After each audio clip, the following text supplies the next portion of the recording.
Alors, Diane, quand on parle de pouvoir politique, pouvoir de l'État, pouvoir religieux, droits humains, droits des femmes, on entre dans une zone de turbulence. Hein? Alors, on commence par quoi? Par rapport aux femmes, si je commence par ce sujet qui m'intéresse particulièrement, la laïcité, c'est essentiel pour arriver à l'égalité entre les hommes et les femmes. C'est pas suffisant, mais c'est essentiel. Parce que toutes les religions ont, malheureusement, en raison de l'époque où elles ont été créées, elles sont le reflet de la discrimination, de l'infériorisation des femmes. Les femmes et le bétail, c'était à peu près dans la même catégorie il y a 2000 ans, il y a 1500 ans, il y a 500 ans. Donc... Et moins que ça. Et moins que ça. J'essaie d'être polie pour nos sociétés, mais jusqu'à encore très, très, très récemment, légalement, les femmes étaient les inférieures des hommes. Et ça, c'était le reflet parce qu'il y avait des lois religieuses avant les lois démocratiques.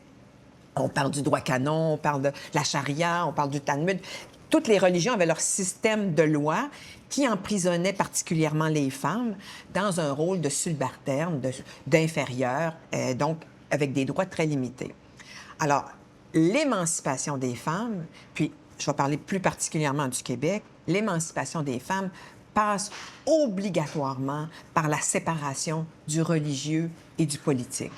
On ne peut pas garder des liens avec les règles religieuses de quelque religion que ce soit si on veut arriver à émanciper les femmes. On disait à l'époque libérer les femmes, mais c'est vraiment libérer les femmes de traditions, de règles qui vraiment les considèrent comme des citoyennes de seconde catégorie quand elles sont considérées comme citoyennes. Parce que souvent, elles sont dans certains pays ou dans certains milieux, elles sont sous la tutelle d'un mâle. Et même ce mâle-là peut être un fils, mais il faut que les femmes puissent être libérées des chaînes de la religion parce que c'est de ça dont il s'agit. Parce que, bon, toi, tu es sociologue, toute l'histoire du féminisme est quand même important. Puis il a commencé quand, ce féminisme-là, toute cette lutte-là? Au début du 20e siècle, déjà, il y avait des femmes qui commençaient à réclamer le droit de vote. Alors oui, ça fait un petit bail. Bien, c'est ça. Puis même avant ça, là, tu comprends?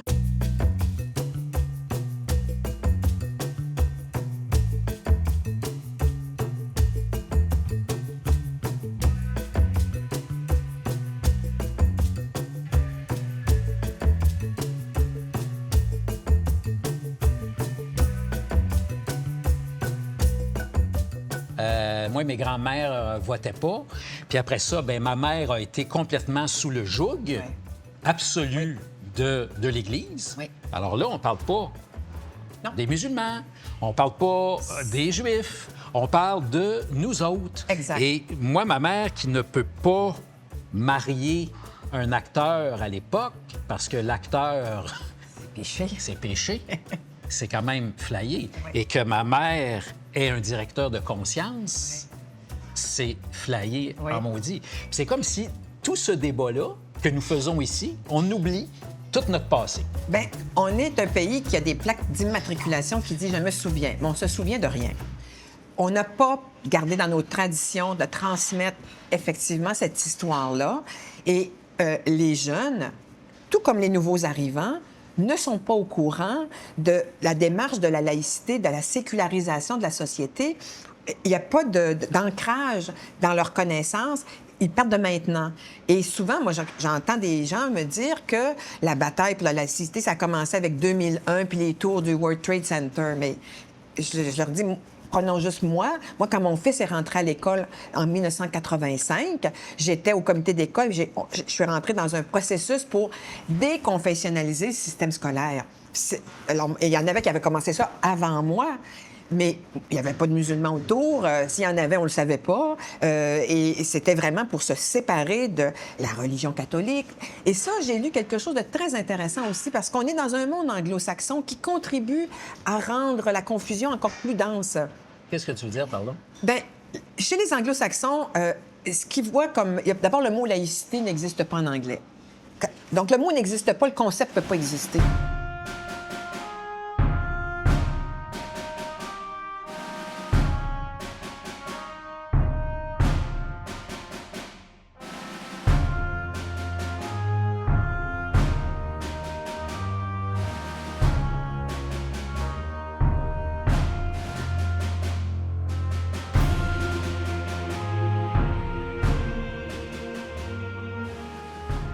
C'est une laïcité qui s'est bâtie dans un monde de tradition catholique. Or, c'est pas... chez les catholiques, la laïcité, ça avait pour but, et ça a toujours pour but, de protéger l'État de l'intrusion du religieux. Tandis que chez les anglo-saxons, les pèlerins qui sont arrivés en Amérique, ils fuyaient les persécutions religieuses et la sécularisation, le secularism, donc, comme ils appellent. L'objectif, c'est de protéger les religions de l'intrusion de l'État. C'est complètement un autre paradigme, c'est une autre vision de ce que nous, on appelle la laïcité et de ce qu'ils n'appellent pas. En fait, dans le monde anglo-saxon, ce qu'on considère la neutralité de l'État, c'est le multiconfessionnalisme. Si toutes les religions sont représentées, ça va, c'est très bien. À l'Hôtel de Ville de Toronto, ils disent 9 prières avant de commencer une séance. Comme ça, tout le monde est content. Sauf les athées. Ils disent 9 prières. Oui, parce qu'ils étaient à 7, mais ils ont monté à 9. Parce que la neutralité, c'est tout le monde. Alors que nous, en 1976, le gouvernement de René Lévesque a choisi de dire 1 minute de silence. Tu crois ce que tu veux. Tu dis ce que tu veux, tu penses à ta liste d'épicerie au bon Dieu, peu importe. À tes péchés. À tes péchés, ou à ce que tu vas dire tout à l'heure. Peu importe, 1 minute de silence. Comme ils font finalement dans les arts martiaux, il y a 1 minute de concentration, donc avant de se lancer dans la bataille. Mais du côté des anglo-saxons, c'est la représentation de toutes les religions. Et cette façon différente d'aborder la laïcité ou le multiconfessionnalisme, ça a créé un heurt en Amérique du Nord où le Québec est considéré, ou en tout cas, les gens qui sont pour la laïcité sont considérés comme des anti-tout, anti-religion, etc. Alors que, finalement, les laïcs appliquent une règle, remettre à César ce qui appartient à César et au royaume de Dieu ce qui appartient au royaume de Dieu. On sépare les deux. Dans la démocratie, les règles qui s'appliquent, ce sont les règles qui ont été votées par les citoyens de façon démocratique. Puis à l'Église ou dans les synagogues ou dans les mosquées, peu importe, les gens peuvent vivre avec leurs croyances, mais les règles religieuses, maintenant, ne s'appliquent plus dans l'espace civique, la gestion des citoyens. Ça, c'est vraiment intéressant ce que tu dis, parce que c'est comme si on faisait un débat sur une notion qu'on ne connaît pas. Exactement. Ou qui est mal identifiée ou qui est mal définie. Absolument. Alors, pour les Anglais, c'est quelque chose. Pour la laïcité, pour certains, c'est d'être raciste. Pour d'autres, c'est d'être xénophobe, C'est ça. Alors que même en France, bon, moi j'arrive d'un périple. Ce que, par exemple, des spécialistes en laïcité en France me disaient, c'est qu'écoute, nous, la laïcité, ce qu'elle dit, c'est qu'elle t'autorise à croire à ce que tu veux. Oui. OK? Et à protéger. Oui. Il n'y a personne qui peut revenir contre toi ou te faire subir toutes sortes de torts parce que tu es un croyant. Exact. Ceci étant dit, tu fais ça chez toi. Exact. C'est ça. Mais ici, comment que ça se fait que c'est si confus? Notre processus est très récent quand même. On a commencé, bon, je dirais que le manifeste du refus global est quand même une des premières manifestations de séparation entre l'Église et l'État, parce que c'était la première fois que des gens manifestaient et disaient des mots contre, en tout cas, de façon organisée contre l'Église. Et on a eu les années 60, le début des années 60, la sécularisation, création du ministère de l'Éducation, création de la Santé, du ministère de la Santé, où on a dit merci beaucoup, je ne sais pas si on le dit poliment comme ça, mais merci beaucoup aux congrégations religieuses. Maintenant, ça ne sera plus de la charité chrétienne, ça va être un service public. Ouais. Et donc, dans le service public, ce n'est pas les religieux, ce sont des gens c'est pas la religion qui guide les principes, ce sont des règles démocratiques qu'on se donne. Donc, on a fait tranquillement ce petit bout-là, mais en même temps, on a gardé longtemps, là, on a traîné longtemps parce que l'Église, elle perd pas son... Parce qu'on est dans un domaine catholique, là. L'Église ne perd pas son pouvoir comme ça. Elle Elle n'a pas dit, oh oui, oui, ça me fait plaisir, voici les clés, je vous les donne. Ça s'est passé avec beaucoup, beaucoup de hargne, beaucoup de rage, des gens qui ont perdu leur emploi. Ça, on le sait pas, on n'entend jamais parler. Mais il y a des gens qui se sont battus très fort pour que l'Église se retire petit à petit de la sphère civique.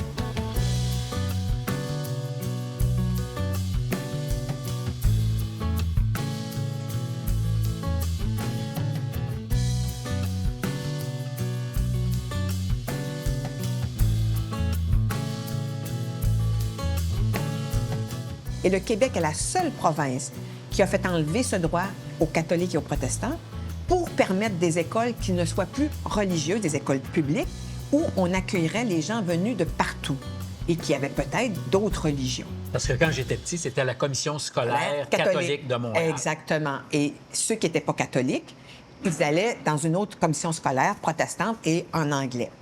On s'est rendu compte qu'avec la diversification croissante de la population, les croyants, maintenant, il y en avait de toutes les croyances, puis il y avait des incroyants aussi. On ne pouvait plus conserver ce système privilégié pour les catholiques et les protestants dans le système public.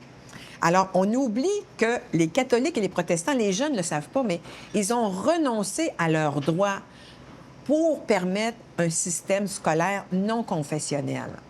Et aussi, qu'est-ce qui s'est passé? C'est qu'en même temps, l'immigration s'est beaucoup diversifiée. Au lieu de venir des pays européens, on a vu une immigration venir notamment de pays musulmans.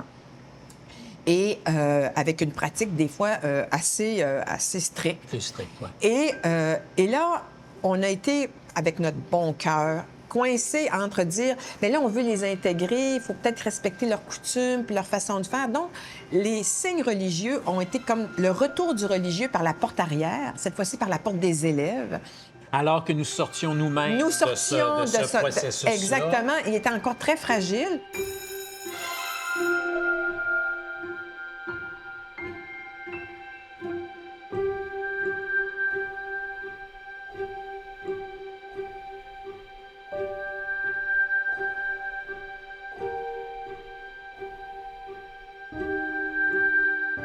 Et la Commission des droits de la personne s'est prononcée sur cette question-là. Et donc, à partir de ce moment-là, les signes religieux ont été permis pour les élèves.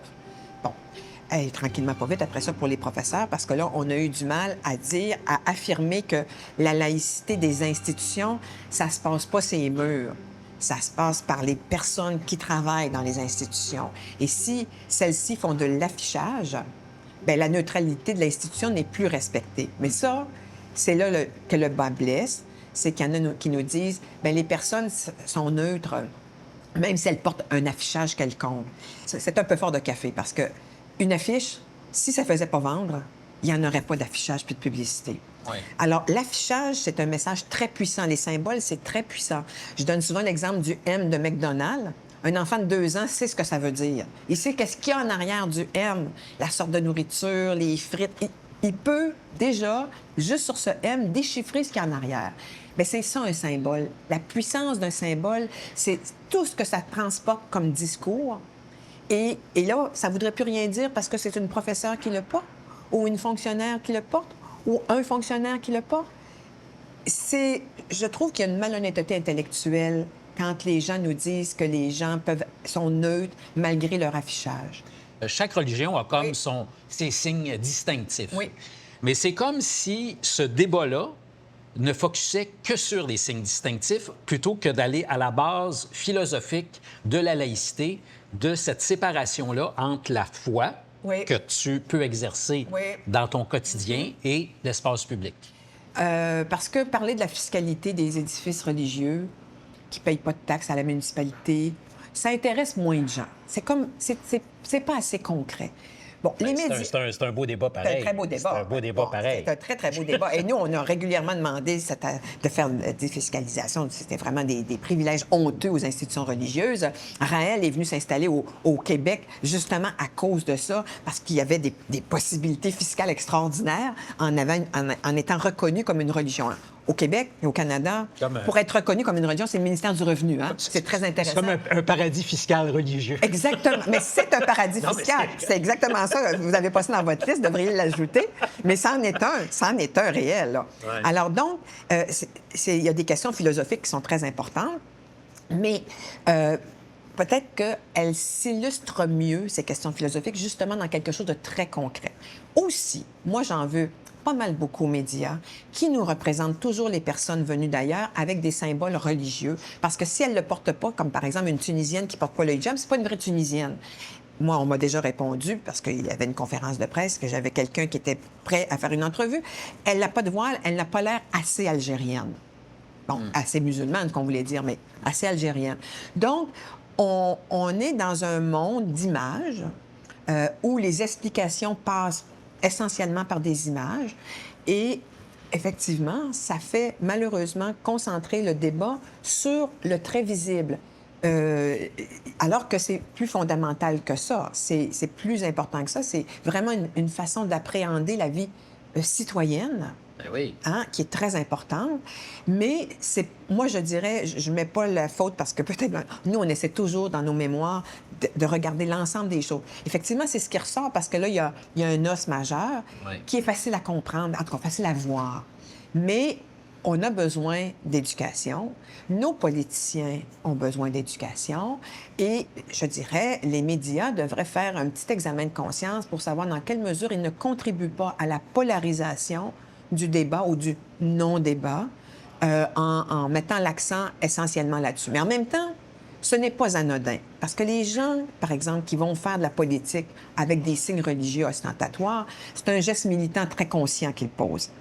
Oui. Donc, ils disent, mon appartenance à ma religion, donc les signes religieux que je porte une religion, des symboles et une façon de penser, de voir le monde. Et ça prédomine dans ma vie parce que je le porte même comme je suis députée ou ministre. Moi, je suis très choquée de voir les ministres sikhs au gouvernement fédéral, d'être aussi visible. Et d'ailleurs, Jamet Singh a dit récemment que lui, une des raisons pour laquelle il a commencé à porter le turban, c'est pour être visible justement à la Chambre des communes. On le repère tout de suite avec son turban jaune. Et lui, c'était pour adresser un message à l'Inde. Donc, il sait que c'est un message politique, il sait qu'il y a un message en arrière de ça. Et les élus qui choisissent de porter des signes aussi ostentatoires en faisant de la politique nous donnent un message. Moi, la religion et mes règles religieuses, ça prime dans mon identité avant même d'être le représentant du peuple. Je suis d'abord un militant de cette confession X ou Y. Mais nous-mêmes, Oui.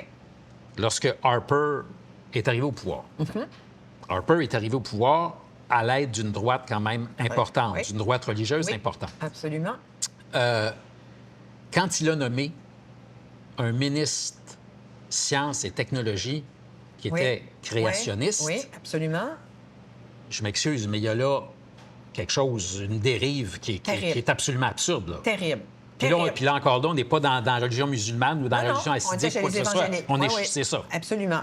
Les médias, là, je veux dire, les monsieur, madame, tout le monde, on peut gueuler dans notre salon, là. Mais ça nous prend un relais pour rendre visible notre colère. Et ce relais, les laïcs ne l'ont pas. Je peux dire ça, là, les laïcs, c'est les gens qui défendent la laïcité et non pas le multiconfessionnalisme. C'est très, très, très difficile de se faire entendre dans les médias. On a envoyé des textes à la presse régulièrement.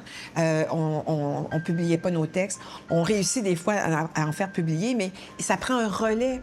Et le créationniste, moi, j'en ai vu des textes là, qui ont été publiés, puis des dénonciations, mais je veux dire, entre nous, puis dans des petites affaires, des sites laïques, etc. Est-ce que c'est parce que les gens qui portent le discours de la laïcité le portent mal? Peut-être, peut-être.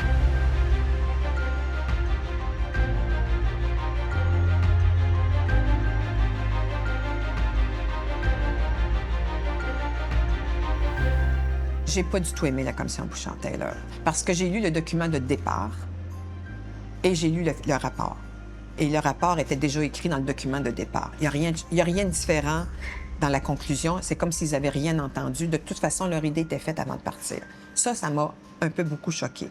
Deuxièmement, j'étais très fâchée parce qu'il y avait 2 hommes sur cette commission-là. 2 hommes, alors que la grande majorité des accommodements religieux qui agacent, c'est ceux qui concernent les femmes. Le SPVM, les agentes policières qui se font dire, quand il y a des intégristes religieux qui ne veulent pas leur parler, bien, de se mettre en retrait de leurs confrères masculins. La Société d'assurance automobile du Québec, qui avait déjà, à ce moment-là, décidé que les gens qui ne voulaient pas faire affaire avec une femme avaient le droit de ségréguer sur la base du sexe, alors qu'ils auraient envoyé promener quelqu'un qui aurait dit « Moi, je ne veux pas avoir un noir pour passer mon examen. » Le racisme est inacceptable. Et le sexisme, ben là, qu'est-ce que vous voulez? C'est une petite caractéristique de leur religion. Ça, c'est un bon exemple, j'avoue. OK? Bon, et ça a été endossé par la Commission des droits de la personne et des droits de la jeunesse du Québec. Et c'était un accommodement qu'on donnait non plus à un individu, mais à une communauté. Alors que les accommodements, selon la Cour suprême, selon la jurisprudence, c'est des individus qui ont besoin d'un accommodement pour pouvoir s'intégrer à la société. Bon. Alors, il y avait tous ces accommodements agaçants concernaient les femmes. Puis, excusez-moi, là, mais on nomme 2 hommes, pas de femmes pour dire ça. Et en plus, moi, j'ai assisté à la première séance de présentation par Gérard Bouchard. Il s'est fait demander comment ça se fait qu'il n'y a pas de femmes. Et il répond à la blague. Mais écoutez, on a déjà de la misère à s'entendre, Charles et moi. Imaginez si on ajoute une femme là-dedans. À la blague. Bon, une façon de s'en tirer. Mais pour les femmes, c'était pas charmant. C'est pas fort. OK? Et en plus, ce que je reproche le plus à Bouchard-Taylor, par contre, c'est d'avoir fait une équation totale entre laïcité, demande d'accommodement et immigration. Et ça, là, depuis ce temps-là, c'est ancré dans les têtes. Parce que ce qui caractérise les gens qui font des demandes d'accommodement religieux, c'est pas leur pays d'origine. C'est leur pratique de la religion. Et ça, il y en a des gens qui sont nés ici, il y en a chez les Mormons, il y en a chez les Témoins de Jéhovah, il y en a chez les évangélistes, il y en a chez les musulmans, il y en a éventuellement chez les catholiques, il y en a chez les protestants. Il y en a plein. La caractéristique des gens qui font des demandes d'accommodement religieux, c'est leur pratique intégriste de leur religion. Et Bouchard-Taylor a fait toute son affaire sur la question de l'immigration et l'intégration des immigrants. Et la laïcité, c'est pas un régime de gestion de l'immigration. C'est un régime de gestion de la cité, de tous les citoyens, quelle que soit leur origine. Et je trouve qu'on a fait, d'une part, injure à plein d'immigrants qui arrivent ici pour fuir des régimes religieux et qui sont des démocrates profonds. Et on a fait injure aux Québécois en disant, si vous voulez la laïcité, c'est juste parce que vous rejetez les immigrants.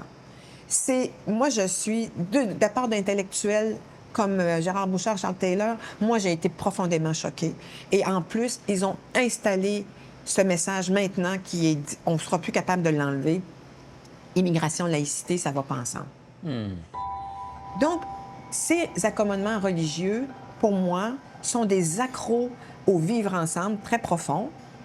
C'est un contrat social, c'est des lois qu'une personne dit « Moi, votre loi démocratique, je ne la respecte pas, je respecte ma loi religieuse. Et ça, je trouve qu'en démocratie, c'est inacceptable. Et la réflexion, l'analyse n'a pas été faite sur les impacts à long terme. Est-ce que ça a vraiment favorisé l'intégration des personnes immigrantes? J'ai des doutes. Est-ce que ça a favorisé le vivre ensemble? J'ai des doutes, mais ça a fragilisé nos institutions parce que maintenant, on peut avoir des exceptions au nom de la religion. Et comme on le sait maintenant, la religion au Canada, depuis le jugement Anselm, c'est la croyance sincère. Qu'elle soit basée sur la vraie religion ou pas, n'a aucune importance. Si la personne croit sincèrement que sa religion lui demande de faire X, Y, Z, elle a le droit de le faire, elle est protégée par les chartes. Donc, je trouvais que le vrai travail de réflexion sur les accommodements religieux n'avait pas été fait, et en particulier les impacts sur les femmes n'ont pas été regardés du tout. Et on a en plus banalisé, normalisé des pratiques sexistes. Quand je dis sexiste, là, ça n'a jamais l'air aussi grave que raciste. Mais, dans le fond, si on réfléchit bien, le sexisme, c'est comme le racisme, mais c'est à l'égard des femmes. C'est-à-dire qu'on traite différemment un groupe d'individus en raison de caractéristiques physiques, qui est d'être une femme. Tandis que, mettons, le racisme, c'est en raison de sa race. Là, je me sens entre guillemets, là, on s'entend, mais on sait ce que c'est. Et une pratique raciste ne peut pas être promue par l'État. Alors qu'une pratique sexiste, maintenant, c'est acceptable. Quand on dit que le port du voile, du hijab, est une pratique sexiste, c'est vrai. C'est seulement les femmes qui sont obligées de porter ça, de cacher leurs cheveux dans l'espace public. pour ne pas que des hommes qui ne sont pas de leur famille voient leurs cheveux. C'est seulement des femmes. C'est très sexiste. On peut donner d'autres significations, les gens peuvent bien donner d'autres significations, mais le fond de l'affaire, c'est ça. Et quand on fait, comme le fédéral a fait récemment, une publicité pour la Journée internationale des femmes et qu'on met un hijab comme signe d'émancipation des femmes, c'est une insulte aux femmes. Parce qu'on prend un symbole sexiste pour illustrer l'émancipation des femmes, l'égalité des femmes. C'est vraiment jouer avec le feu, parce que peut-être que des gens qui pratiquent beaucoup puis qui sont très contentes d'être reconnues comme ça par l'État, mais pour les femmes, y compris celles qui viennent d'ailleurs et qui ont à lutter contre cette imposition du voile, d'utiliser une image sexiste pour parler de liberté et d'égalité, c'est quand même assez choquant. Il y a des gens qui disent qu'il faut qu'on fasse quelque chose par rapport à la laïcité, par rapport aux droits des femmes.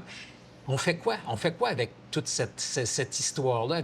On a l'impression que personne ne se parle vraiment puis qu'on ne veut pas vraiment aborder le fond des choses. Alors, on fait quoi? Il faut faire de l'éducation. Il faut continuer à faire de l'éducation, à expliquer qu'est-ce que c'est la séparation du religieux et de l'État. Pourquoi on fait ça? Il faut le répéter, le répéter. La liberté de conscience, c'est essentiel en démocratie. C'est une avancée des Lumières, c'est une avancée. Il y a des pays où penser différemment, c'est puni. On voit Raif Badawi là, qui a osé s'exprimer en Arabie saoudite. Là. C'est ça aussi, l'absence de liberté de conscience.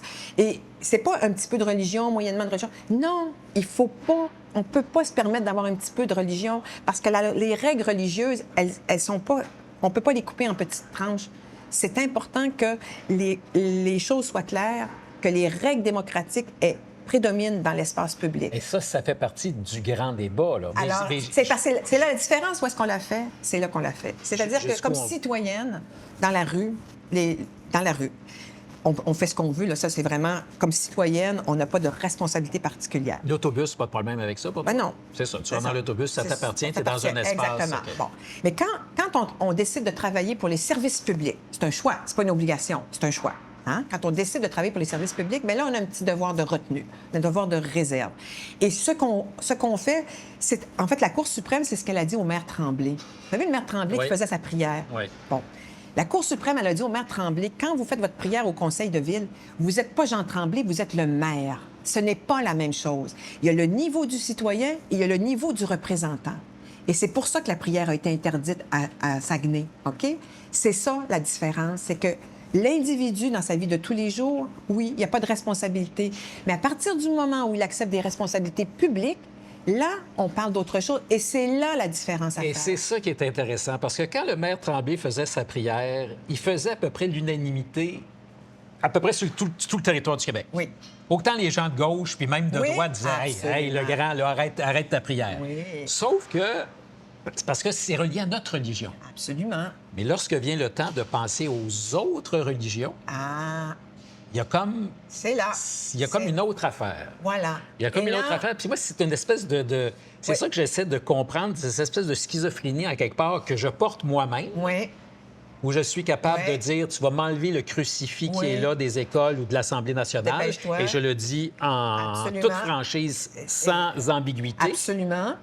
Et que, sur d'autres aspects relatifs à la religion des autres, bien là, je suis beaucoup plus compréhensif. Parce que c'est ça. Mais ça, c'est notre bon côté et notre mauvais côté. Les bons sentiments, c'est bien, mais ça ne fait pas nécessairement des bonnes politiques.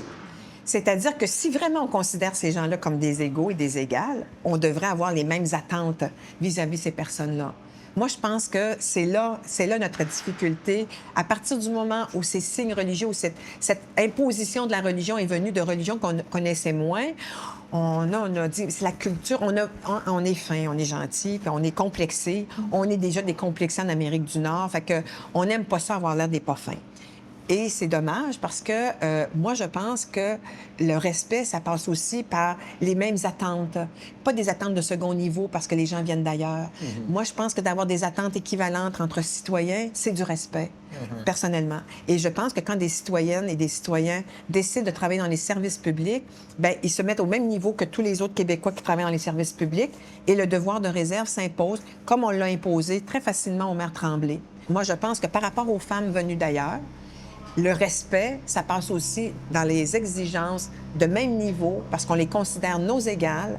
On a donc des attentes égales aussi aux femmes, même si elles viennent d'ailleurs. Et je pense que c'est le respect, ça commence par ça, et non pas par la condescendance. Pendant cet échange, Oui. tu sais que nous n'étions pas seuls, hein? Ah, Il y a quelqu'un qui nous regardait. OK. Regarde. C'est une Sainte C'est la Vierge? Sainte Vierge. Ah, mais je suis sûre qu'elle m'aime beaucoup. J'ai eu plusieurs enfants. C'est ça. Elle est là. Elle s'en est fait passer, elle, sur le dos. Hein. Et maintenant, elle est rendue mère porteuse. Hein. Maintenant, on interprète ça comme ça à l'ère moderne. Hein.